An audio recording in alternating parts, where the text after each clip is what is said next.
ৰমেন এজন চৰকাৰী বিভাগৰ কৰ্মচাৰী আছিল। তেওঁৰ মাত্ৰ এজনী ছোৱালী আছিল, নামটো মুন্মি।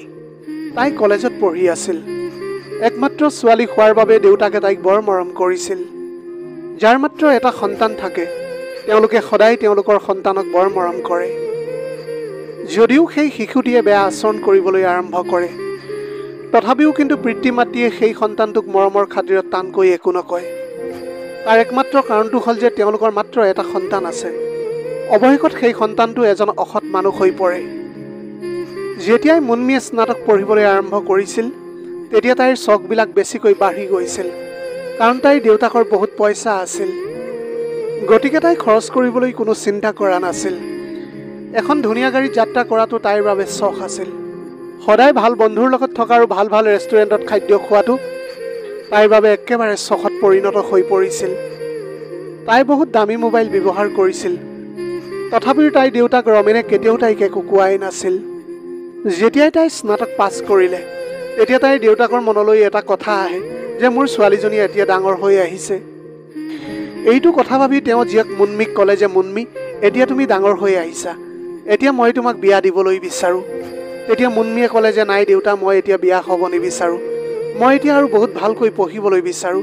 মই এটা ভৱিষ্যতে কিবা কৰিবলৈ বিচাৰোঁ। দেউতাকে তেতিয়া কয় যে মুন্মি, মই তোমাক পঢ়া শুনা কৰিবলৈ বাধা কৰা নাই। তুমি পঢ়া শুনা কৰি থাকিবা, কিন্তু মই তোমাক যিটো ল'ৰালৈ বিয়া দিম তাক ক'ম যে মোৰ ছোৱালীজনীক ঘৰত নাৰাখি তাইৰ পঢ়া শুনা আৰু আগুৱাই নিব লাগিব। তাই যাতে পঢ়া শুনা সম্পূৰ্ণ কৰিব পাৰে। যেতিয়া ছোৱালীজনীয়ে দেউতাকৰ কথা শুনিলে তেতিয়া তাই বিয়াত সন্মতি দিলে আৰু তাৰপিছত মুন্মিৰ দেউতাকে এজন ঘটকক লগ কৰিলে। এনেকৈ তাৰপিছত মুন্মিৰ বিয়া নৱজিত নামৰ ল'ৰা এটাৰ লগত ঠিক হৈ গৈছিল। নৱজিতৰ দেউতাক এজন সাধাৰণ খেতিয়ক আছিল। তেওঁ কোনো চৰকাৰী কৰ্মচাৰী বা বিষয়া নাছিল। সেইবাবে তেওঁ স্বাভাৱিক মধ্যবিত্ত জীৱন কটাইছিল। তেওঁলোকৰ কোনো উচ্চ চখ নাছিল। তেওঁৰ ল'ৰা নৱজিতে মেডিকেল কোৰ্চ এটা কৰি আছিল। বিয়াৰ পিছত যেতিয়া মুন্মি নৱজিতৰ ঘৰলৈ আহিল তেতিয়া তাই দামী দামী হোটেললৈ যোৱা আৰু এনেকৈ ভাল ৰেষ্টুৰেণ্টলৈ গৈ খোৱা আৰু হাই ফাই গাড়ীত ভ্ৰমণ কৰা, ভাল ফোন ব্যৱহাৰ কৰা, চুটি কাপোৰ পিন্ধা, এই কথাবিলাক নৱজিত আৰু তাৰ মাক দেউতাকে একেবাৰে ভাল পোৱা নাছিল। তেওঁলোকে তাইক ক'লে যে চোৱা, তুমি এইখন ঘৰৰ বোৱাৰী, এইখন ঘৰৰ ছোৱালী হ'লেও তাই মাক দেউতাকৰ সন্মানৰ কথা চিন্তা কৰিলে হয়, কিন্তু তুমি বোৱাৰী হৈও ইমান সৰু কাপোৰ পিন্ধা আৰু ইমান উচ্চ চখ থাকিলে আমি তোমাৰ চখবিলাক কেনেকৈ পূৰণ কৰিবলৈ পাৰিম? আনহাতে আমাৰ ল'ৰাটোও এতিয়া পঢ়ি আছে, আমি তাৰ বাবে টকা খৰচ কৰিবলগীয়া হয়। সেইবাবে তুমি মধ্যবিত্ত এটা পৰিয়ালত কেনেকৈ চলিব লাগে তাক শিকি লোৱা। এই কথাত মুন্মিয়ে বহুত বেয়া পালে। তাই ক'লে যে আপোনালোকৰ ঘৰত মই এনেকৈ থাকিবলৈ নোৱাৰোঁ। যদিহে মই আপোনালোকৰ ঘৰত থকাটো বিচাৰে তেনেহ'লে আপোনালোকে মোৰ প্ৰতিটো ইচ্ছা পূৰণ কৰিব লাগিব।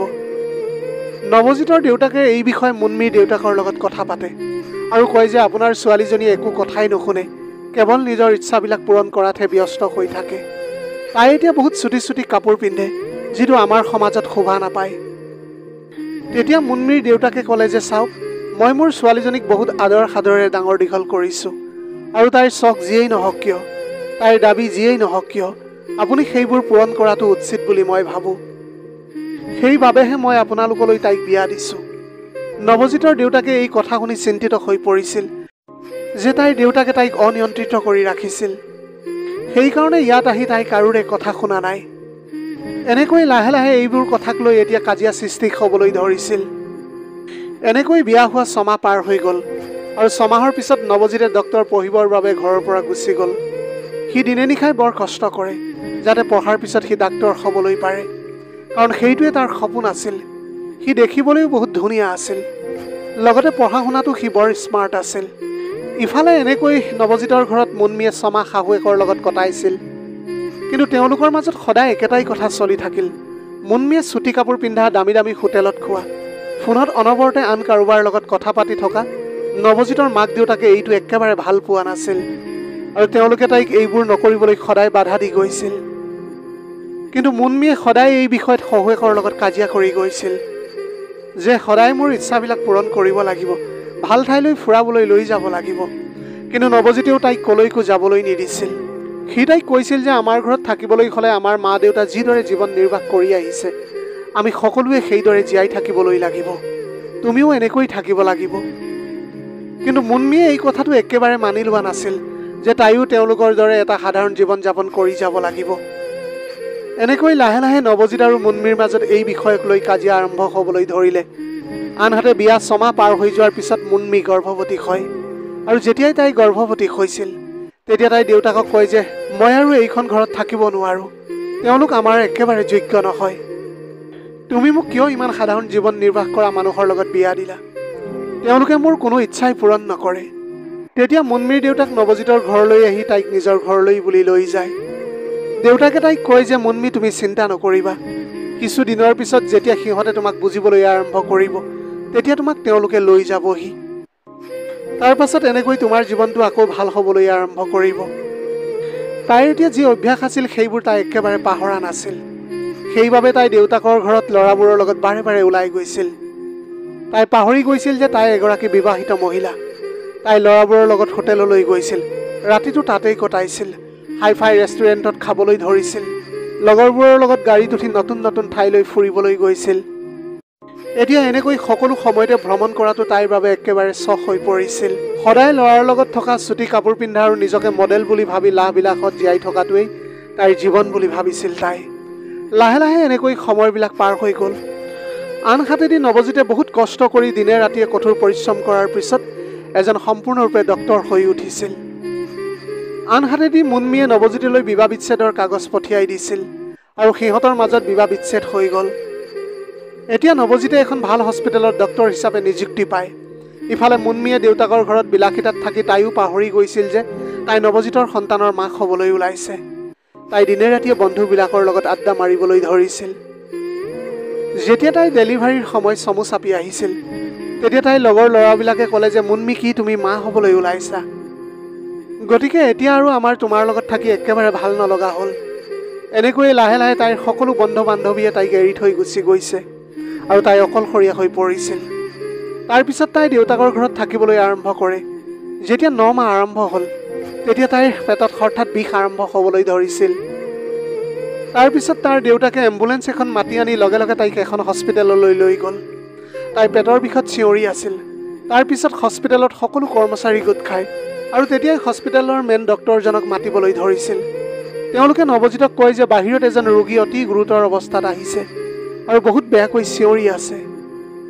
তেতিয়া লগে লগে দৌৰি আহি নৱজিতে দেখে যে সেই ৰোগীজন আন কোনোৱেই নহয়, বৰঞ্চ তাৰ বিবাহ বিচ্ছেদ হোৱা পত্নী মুনমি আছিল। তাই বহুত বেয়াকৈ চিঞৰি আছিল সেইটো সময়ত। তাৰ পিছতে তাইক প্ৰসৱৰ বাবে ডেলিভাৰী ৱাৰ্ডলৈ লৈ যোৱা হয়। তাত থকা লেডি ডাক্তৰগৰাকীয়ে নৱজিতক কয় যে ছাৰ, এই মহিলাগৰাকীক তেজৰ প্ৰয়োজন হ'ব, তাইক তেজ দিয়া হ'লেহে আমি তাইৰ প্ৰসৱ কৰাব পাৰিম। এইটো কথা শুনি নৱজিত আৰু মুনমিৰ দেউতাক একেবাৰে চিন্তাত পৰিছিল যে এতিয়া তেজ ক'ৰ পৰা আনিব। সেইবাবে নৱজিতে ব্লাড বেংকলৈ যায়, কিন্তু মুনমিৰ তেজৰ লগত মিল খোৱা তেজ তাত উপস্থিত নাছিল। নৱজিতে বহুত চিন্তাত পৰিবলৈ ধৰিছিল। এনেতে মহিলা ডাক্তৰে আহি কয় যে যদি এঘণ্টাৰ ভিতৰত তেজ নাপায় তেন্তে ৰোগীৰ মৃত্যু হ'ব পাৰে।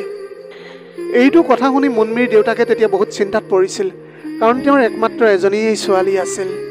তাৰপিছত নৱজিতে মহিলা ডাক্তৰজনীক কয় যে মেডাম, তেজৰ একো ব্যৱস্থা কৰিব নোৱাৰিলোঁ, যদি সম্ভৱ হয় তেনেহ'লে মই মোৰ তেজ উলিয়াই দিবলৈ পাৰোঁ, আপুনি তাইক মোৰ তেজ দি দিব।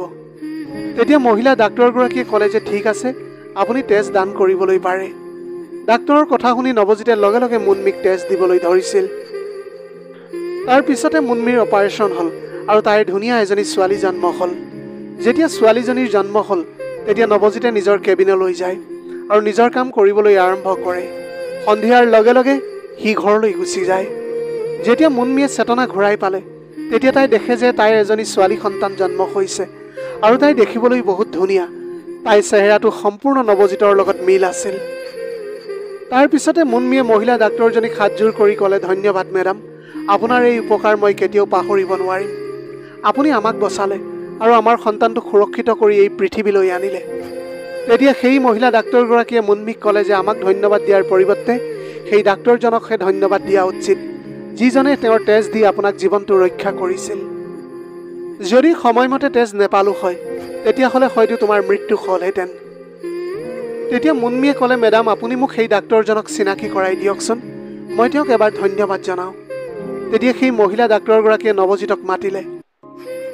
মুনমিৰ চকু যেতিয়া নৱজিতৰ ওপৰত পৰিছিল তেতিয়া তাইৰ চকু দুটা একেবাৰে ডাঙৰ হৈ পৰিছিল আৰু তাইৰ লগে লগে থতমত খাই গৈছিল। তাইৰ কপালত ঘাম ওলাবলৈ ধৰিছিল আৰু সেইটো সময়ত তাই বৰ লাজ পাইছিল। তাই সেই ডাক্তৰ মহিলাগৰাকীক কয় যে নৱজিত মোৰ বিবাহ বিচ্ছেদ হোৱা স্বামী। এই কথা শুনি ডাক্তৰ মহিলাগৰাকীয়ে থতমত খালে। তাৰপিছত মুনমীয়ে নৱজিতক ক'লে যে তুমি মোৰ জীৱন ৰক্ষা কৰিলা আৰু মই তোমাৰ লগত ইমান বেয়া ব্যৱহাৰ কৰিছিলোঁ। মই সদায় কেতিয়াও তোমাক মোৰ যোগ্য বুলি ভবাই নাছিলোঁ। মই তোমাক সদায় দুখীয়া বুলি ঠাট্টা মস্কৰা কৰিছিলোঁ। মই কেতিয়াও তোমাক সন্মান কৰা নাছিলোঁ, কিন্তু আজি তুমি এই মোৰ জীৱনটো ৰক্ষা কৰিলা। মই আজি তোমাৰ ওচৰত বহুত লাজ পাইছোঁ। তাইক হাতযোৰ কৰি নৱজিতক ক্ষমা খুজিবলৈ ধৰিছিল। তাই এতিয়া কান্দি কান্দি নৱজিতৰ ভৰিত ধৰি ক্ষমা খুজিবলৈ লওঁতে নৱজিতে ক'লে, চোৱা, তুমি এতিয়া ভৰিত ধৰি ক্ষমা খোজাৰ কোনো প্ৰয়োজন নাই। ইয়াত তোমাৰ কোনো দোষ নাই। তুমি যি সংস্কাৰ অনুসৰণ কৰি খোজকাঢ়িছিলা, সেই সংস্কাৰবোৰ সন্তানৰ মাজত মাক দেউতাকৰ দ্বাৰা ৰোপণ কৰা হয়। যদিহে তোমাৰ মা দেউতাই তোমাক ভাল সংস্কাৰ দিলেহেঁতেন, তেন্তে তুমি কেতিয়াও তেনেকুৱাখিনি নকৰিলা হয়। তুমি যি কৰিলা সেই ভুল আৰু দ্বিতীয়বাৰলৈ নকৰিবা। এতিয়া তোমাৰ সন্তানটো নিৰাপদে জন্ম হ'ল আৰু তুমিও সুস্থ, চিন্তা কৰাৰ কোনো প্ৰয়োজন নাই। তোমাৰ চিকিৎসা আৰু কেইদিনমান চলি থাকিব, তাৰপিছত তুমি সম্পূৰ্ণ সুস্থ হৈ পৰিবা। এই কথাটো শুনি তাই আকৌ জোৰে জোৰে কান্দিবলৈ ধৰিছিল। তাই কয় যে এতিয়া মই সন্তানটোৰ লগত ক'লৈ যাম? এতিয়া মোৰ থাকিবলৈ কোনো ঠাই নাই। মোক ক্ষমা কৰি তোমাৰ ঘৰলৈ লৈ যোৱা মোক। নৱজিতে তেতিয়া ক'লে যে মই এটা একেবাৰে দুখীয়া ল'ৰা। তোমাক মোৰ ঘৰলৈ লৈ গৈ তোমাৰ ইচ্ছাবোৰ মই কেনেকৈ পূৰণ কৰিবলৈ পাৰিম? তুমি হৈছা হাই ফাই মডেলত থকা ছোৱালী। মই তোমাক এনেকুৱা মডেলিঙত ৰাখিবলৈ নোৱাৰিম। মই তোমাক চুটি চুটি কাপোৰ পিন্ধাবলৈ নোৱাৰিম। হাই ফাই ৰেষ্টুৰেণ্ট আৰু হোটেলত খুৱাবলৈ নোৱাৰিম। তুমি আমাৰ ঘৰত থাকি অশান্তি পাবা। এতিয়া এনেবিলাক কথা শুনি মুনমীয়ে বহুত লাজ অনুভৱ কৰিবলৈ ধৰিছিল। তেতিয়া মুনমীৰ দেউতাকে নৱজিতক ক'লে যে নৱজিত, ময়ো বহুত ভুল কাম কৰিছিলোঁ। মোৰ ছোৱালীজনীও ভুল কৰিছে। এতিয়া এইটো তোমালোক দুয়োৰে সন্তান। এই সন্তানটিৰ স্বাৰ্থত তুমি মোৰ ছোৱালীজনীক আকৌ আঁকোৱালি লোৱা। মুনমীৰ দেউতাকৰ কথা শুনি নৱজিতে মুনমীক লগত ৰাখিবলৈ মান্তি হৈ গৈছিল। এতিয়া নৱজিতৰ মাক দেউতাকে নৱজিতক ক'লে যে তাইক ক্ষমা কৰি দিয়া। এতিয়া এইটো তোমাৰেই সন্তান, তাক ভাল সংস্কাৰ দিবি। তাৰপিছত মুনমীক হস্পিটেলৰ পৰা ৰিলিজ দিয়ে আৰু নৱজিতে তাইক নিজৰ ঘৰলৈ লৈ আহে। ভগৱানক সাক্ষী মানি নৱজিত আৰু মুনমী আকৌ নতুনকৈ জীৱনটো আৰম্ভ কৰিবলৈ ধৰিছিল। আমি সকলোৱে এতিয়া এই কাহিনীটোৰ পৰা একমাত্ৰ এইটোৱে শিক্ষা ল'ব পাৰোঁ যে যিসকল মহিলাই টকাৰ গৌৰৱৰ বাবে স্বামীক বুজি নাপায় আৰু সদায় স্বামীক অপমান আৰু হাৰাশাস্তি কৰে, যাতে তেওঁলোকে নতুন এটা চখ পূৰণ কৰিব পাৰে। সেইবাবে এইটো সেইসকল মহিলাৰ বাবে এটা ডাঙৰ শিক্ষা। প্ৰিয় দৰ্শক, আজিৰ কাহিনীটো কেনেকুৱা লাগিলে জনাব। যদি ভাল লাগিল তেনেহ'লে লগৰ বন্ধু বান্ধৱীসকলৰ মাজত শ্বেয়াৰ কৰিবলৈ নাপাহৰিব। আপোনালোকৰ গোটেই জীৱনটো হাঁহিৰে উপচি পৰক। পাৰিলে দুখীয়াজনক অলপ সহায় কৰিবলৈ চেষ্টা কৰিব।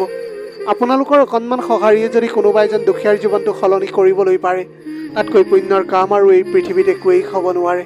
Have a nice day.